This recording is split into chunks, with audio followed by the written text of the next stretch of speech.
we are STIHL, German-engineered chainsaws and landscape products. The majority of which are made here in America. By Americans. And exported to over 90 countries around the world.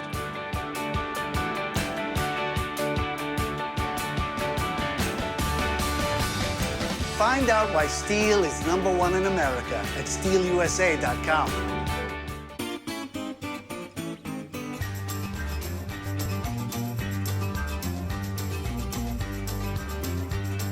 I'm Casey Kralovitz. And I'm Louis Casarella. And we're your host for the STIHL How To Series.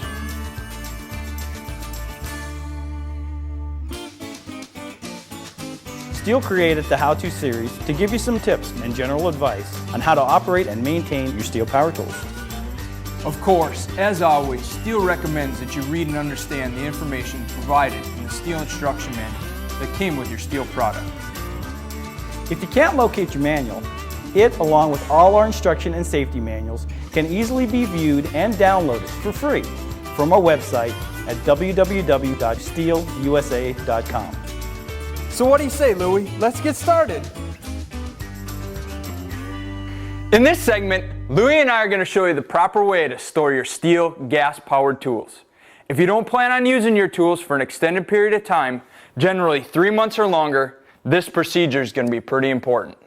You may not know this, but most of the fuels you purchase today from your local filling station have a fairly short shelf life. By that, we mean its chemical compositions can start to change in a short period of time. In light of this, and to be cautious, we would recommend that you only purchase enough fuel to be used in a 2-month period, but not to exceed 3 months of storage. Beyond that period, the fuel purchased from your local filling station can start to break down. And if that older fuel is left in your power tool, well, it can result in expensive damages, most likely resulting in a trip to your local STIHL dealer. So, if you're not going to use your power tool for the next 3 months or more, the first thing you need to do is get all the gasoline from the filling station out of its system.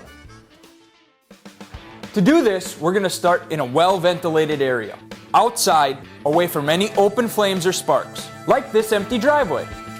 The first thing Louis is going to do is clean around the fuel cap. We don't want any dirt falling into the tank when we remove the cap. If you're storing a chainsaw, you also want to clean around the bar and chain oil reservoir cap. Then, with a clean funnel, we're going to drain the contents from the fuel tank into an approved container.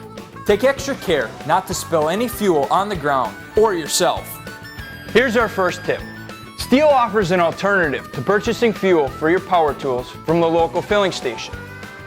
STIHL sells a pre-mixed fuel in a can that is high-grade octane, ethanol-free gasoline with a STIHL HP Ultra synthetic oil.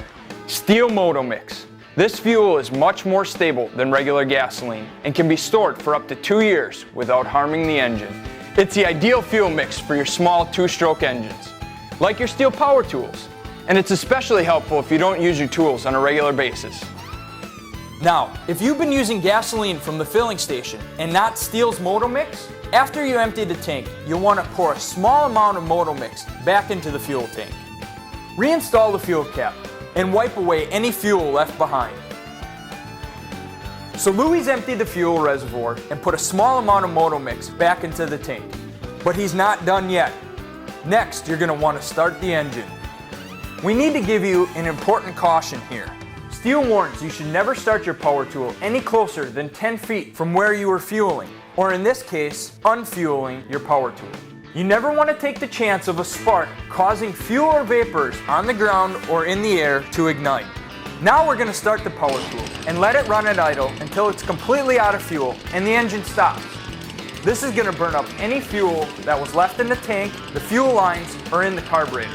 The small amount of Moto Mix that we added is going to leave behind a slight coating that will help protect the engine's components while it's being stored.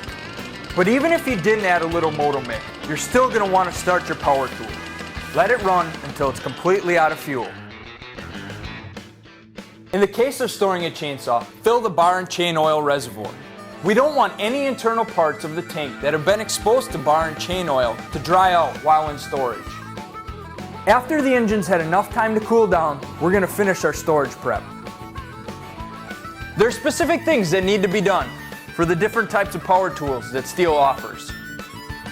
For our chainsaw, Louis is going to remove the chain and then the guide bar, and he'll clean both of them thoroughly. And he's going to make sure he cleans the inside bar rail with the groove tool, and he's going to make sure the oil holes are clear. Then, in a well-ventilated area, Louis is going to coat the bar and chain with corrosion-inhibiting oil. This is going to reduce the chance that rust will form while these parts are in storage.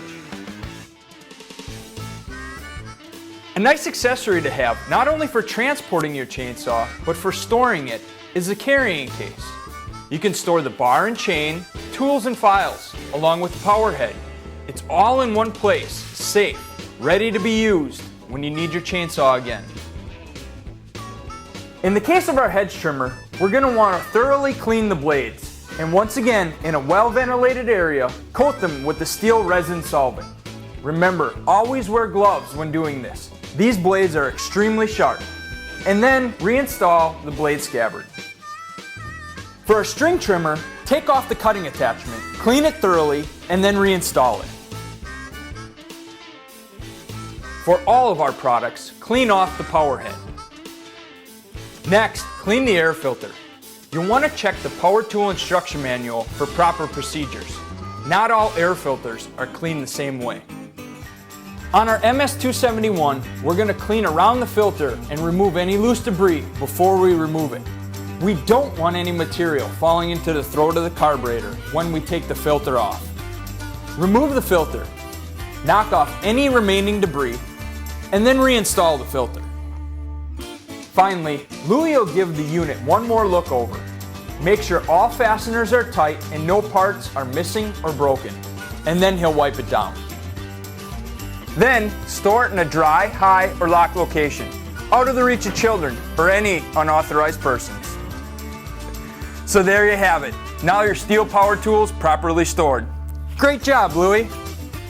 This is Casey Krolowitz. And Louis Casarella. See you next time.